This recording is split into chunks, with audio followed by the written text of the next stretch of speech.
ഈ ഒരു റോഡിന് കാര്യമായ വലിയ നാശനഷ്ടമൊന്നും ഉണ്ടായിട്ടില്ല. ഇതിനപ്പുറത്തേക്ക് കുറച്ച് വീടുകളുണ്ടെന്നാണ് ഈ പ്രദേശവാസികൾ പറയുന്നത്. ഏതായാലും ഞാൻ ആ ഭാഗത്തേക്ക് പോയി നോക്കുകയാണ്. അവിടെ ആണ് ഈ ജോണി എന്നാണ് അദ്ദേഹത്തിന്റെ പേര്. അതിലൊരു ആ ഭാഗത്തേക്ക് എന്ന് പറയുന്ന ആളും 4 പേരും കുടുംബത്തെയുമാണ് ഇന്ന് ആർമി അവിടെ നിന്ന് റെസ്ക്യൂ ചെയ്തത്. അത് അദ്ദേഹം ഒറ്റപ്പെട്ട് കിടക്കുകയായിരുന്നു. അതിനുശേഷം താൻ ഒറ്റപ്പെട്ട വിവരം അറിയിക്കുകയും അങ്ങനെ ഇവിടേക്ക് ആർമി എത്തി അദ്ദേഹത്തെ ക്യാമ്പിലേക്ക് മാറ്റുകയായിരുന്നു എന്നാണ് അറിയാൻ കഴിയുന്നത്. ഈ ട്രാൻസ്ഫോമറൊക്കെ ഈ വഴിയിൽ പൊട്ടിക്കിടക്കുന്നുണ്ട്. ഇവിടുന്ന് ഇങ്ങോട്ടാണ് വീടുകൾ ഉണ്ടെന്നാണ് പറയുന്നത്. ഒരുപക്ഷെ അതിൽ ഒരു വീട്ടിലായിരിക്കണം ഈ 4 പേരുണ്ടായിരുന്നത്. അവരെ ഒറ്റപ്പെട്ട് ഏകദേശം 4 ദിവസം അവിടെ ഒറ്റയ്ക്ക് കഴിച്ചു കൂട്ടുന്ന ഒരു സ്ഥിതി, അത് ശരിക്കും പറഞ്ഞാൽ ഭീകരമാണ്. കാരണം കറണ്ട് ഇല്ല സ്വാഭാവികമായും. അതുകൊണ്ട് തന്നെ വെള്ളം കുറച്ച് കഴിയുമ്പോൾ തീരും. ഭക്ഷണ സാധനങ്ങൾ കിട്ടാൻ യാതൊരു തരത്തിലുള്ള മാർഗവുമില്ല. അത്രയൊക്കെ ബുദ്ധിമുട്ടുന്ന കുടുംബങ്ങളായിരിക്കും ഇവിടെ ഉണ്ടാവുക. ഏതായാലും ഈ വഴി പോകുമ്പോഴാണ് ആ വീടുണ്ടായിരുന്നത്. അവർ ഒറ്റപ്പെട്ട് 4 ദിവസം, ഇന്ന് ഇപ്പോൾ ഈ സംഭവം നടന്നിട്ട് 4ാമത്തെ പകലാകുന്നു, 4 ദിവസം ആ വീട്ടിൽ ഒറ്റയ്ക്ക് കഴിയുന്ന ഒരു നിലയിലായിരുന്നു. ഏതായാലും അവരെ ആർമി എത്തി സുരക്ഷിതമായ സ്ഥലത്തേക്ക് മാറ്റി എന്നുള്ളതാണ് അറിയാൻ കഴിയുന്നത്. ഇനിയും ഇത്തരത്തിൽ ഒറ്റപ്പെട്ട ആരെങ്കിലും ഏതെങ്കിലും സ്ഥലത്ത് ഉണ്ടോ, കിടക്കുന്നുണ്ടോ എന്നുള്ളതൊക്കെ തന്നെ അറിയേണ്ട കാര്യമാണ്. ആർമി കൂടുതൽ തിരച്ചിൽ ഈ ഭാഗങ്ങളിലൊക്കെ നടത്തുന്നുമുണ്ട്. ഗൂഗിൾ ഒരു കാര്യം ചോദിച്ചോട്ടെ, നമ്മളിപ്പം നമുക്ക് അറിയാത്തൊരു ഭൂപ്രദേശമാണ് ഈ പുഞ്ചിരിമട്ടം ഉത്ഭവ കേന്ദ്രം, മുണ്ടക്കൈ, ചൂരൽമല, വെള്ളാർമല, ഇതൊക്കെ നമ്മളിപ്പോൾ അറിയും. ഈ പടവെട്ടിക്കുന്ന് എന്ന് പറയുന്ന പ്രദേശം ശരിക്കും ഇപ്പൊ മുണ്ടക്കൈക്ക് അടുത്താണോ അത് അല്ലെങ്കിൽ ചൂരൽമലയ്ക്ക് അടുത്താണോ, ഏത് ഭാഗത്താണ് ഈ പടവെട്ടിക്കുന്ന് എന്ന് പറയുന്ന ഭാഗം എവിടെയാണത്? അവിടെ നിന്ന് ആളുകൾക്ക് പുറത്തേക്ക് വരാൻ പ്രയാസം, ഇവരുടെ ബന്ധുക്കളൊക്കെ വിളിച്ച് അങ്ങനെ വളരെ കഷ്ടപ്പെട്ടാണ് ഇപ്പോൾ ഇവരിലേക്ക് ആളുകൾ എത്തിയത്. അങ്ങനെ എങ്ങനെയാണ് ഈ പ്രദേശം പൂർണ്ണമായും ഒറ്റപ്പെട്ടു പോയത്? ഏത് പ്രദേശത്തോട് അടുത്ത് കിടക്കുന്ന ഒരു ഭൂമിയാണിത്? ഇത് ചൂരൽമലയിൽ നിന്ന് ഏകദേശം 2 കിലോമീറ്റർ മാറി നിൽക്കുന്ന ഒരു സ്ഥലമാണ്. ചൂരൽമലയിൽ നിന്ന് നമ്മൾ ചൂരൽമലയുടെ ദൃശ്യങ്ങളൊക്കെ കണ്ടു കാണും. അത് പൊളിഞ്ഞ് തോടാകെ നശിച്ച് ചേറടിഞ്ഞ് നിൽക്കുന്ന ഒരവസ്ഥയാണ്. ആ ഒരു സ്ഥലമാണിത്. അവിടെ നിന്ന് ഏകദേശം 2 കിലോമീറ്റർ ഉണ്ടെന്ന് പറയുമ്പോൾ സ്വാഭാവികമായും ദുഷ്കരമായ ഒരു വഴിയായിരിക്കാം. ആ വഴിയിലൂടെയാണ് നമ്മൾ വരേണ്ടത്. ഇപ്പോൾ അവർ ഈ ദൃശ്യങ്ങളിൽ നിന്ന് മനസ്സിലാവുന്നത് ആ ഒറ്റപ്പെട്ട് കിടക്കുന്ന ആളെ ഉണ്ടോ എന്ന് നോക്കിയതിനു ശേഷം തിരിച്ചു വരികയാണെന്നാണ്. അവരോട് സംസാരിക്കാൻ കഴിയുമെങ്കിൽ ആരോഗ്യ രക്ഷിച്ചു ഇനി ആരെങ്കിലും ഉണ്ടോ എന്ന് ചോദിക്കാമോ ഗോകുൽ? ഒറ്റപ്പെട്ട് കിടക്കുന്ന ആൾക്കാരെ മാറ്റി, മാറ്റിയോ? ഒരു വീട്ടിൽ 4 പേരുണ്ടായിരുന്നു. ആ 4 പേരെയും അവരുടെ ബന്ധു വീട്ടിലേക്ക് മാറ്റിയിട്ടുണ്ട്. ഇവിടെ തന്നെയാണോ ബന്ധുവീട്? എലവയൽ എന്ന് പറയുന്ന സ്ഥലത്താണ്. അവർക്ക് അതുവഴി റോഡിലൂടെ അവിടെ എത്താനുള്ള സൗകര്യമുണ്ട്. അവിടത്തേക്ക് ജീപ്പ് വരികയും ആ ജീപ്പിൽ അവരെ എത്തിക്കുകയും ചെയ്തു. അവരെങ്ങനെ, ഏത് വീട്ടിലായിരുന്നു? അവരുടെ ജോണി എന്ന് പറയുന്ന ആളാണ്? അതെ, അവരുടെ തന്നെ സ്വന്തം ഒരു വീടാണ്. അവിടെ ഈ റിവോട്ടലുണ്ടായ സമയത്തും അവിടെ സേഫ് ആയിരുന്നു, മറ്റേ അപകടങ്ങളൊന്നും ഉണ്ടായില്ല. അതുകൊണ്ട് തന്നെ അവര് അവിടെ തന്നെ കഴിയുകയായിരുന്നു.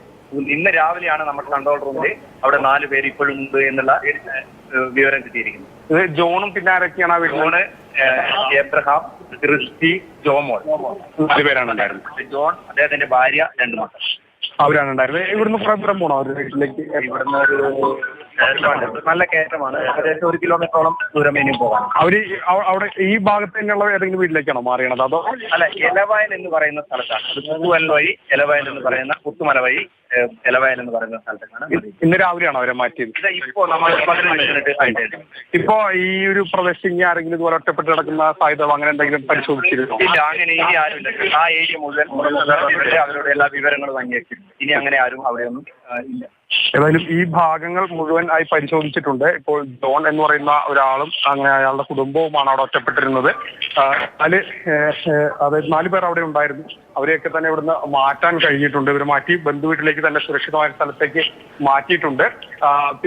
പിന്നെ ഇവിടെ അറ്റത്തുള്ള വീടുകൾ വരെ ഇവർ പോയി നോക്കിയിരുന്നു. മറ്റാരും ഇവിടെ ഇനി കുടുങ്ങിക്കിടക്കുന്നതായിട്ടില്ല എന്നുള്ളത് ഉറപ്പുവരുത്തിയതിനു ശേഷമാണ് രക്ഷാപ്രവർത്തകർ അവിടെ നിന്ന് പോകുന്നത്. ഓരോ വീടുകളും പരിശോധിച്ചു. അവിടെയൊന്നും ആരെയും കണ്ടെത്തിയിട്ടില്ല. വേറെ ആരും ഇല്ല, ഒറ്റപ്പെട്ട് കിടക്കാനുള്ള സാധ്യതയില്ല എന്ന് മനസ്സിലാക്കിയാണ് ഇവിടെ ഇന്നിപ്പോൾ പോകുന്നത്. ഏതായാലും 4 ദിവസം എന്ന് പറയുന്ന 4 പകലുകളായി സംഭവം നടന്നിട്ട് 4 ദിവസം അവർ ആ വീട്ടിൽ ഒറ്റപ്പെട്ട് കഴിഞ്ഞു. അതിന് രാവിലെയാണ് അവർ ആ വിവരം ഈ കൺട്രോൾ റൂമിൽ അറിയിച്ചത്. അങ്ങനെയാണ് ഒരു സുരക്ഷാ ഉദ്യോഗസ്ഥർ NDRFന്റെ സംഘം എത്തി അവരെ മാറ്റി താമസിപ്പിച്ചത്.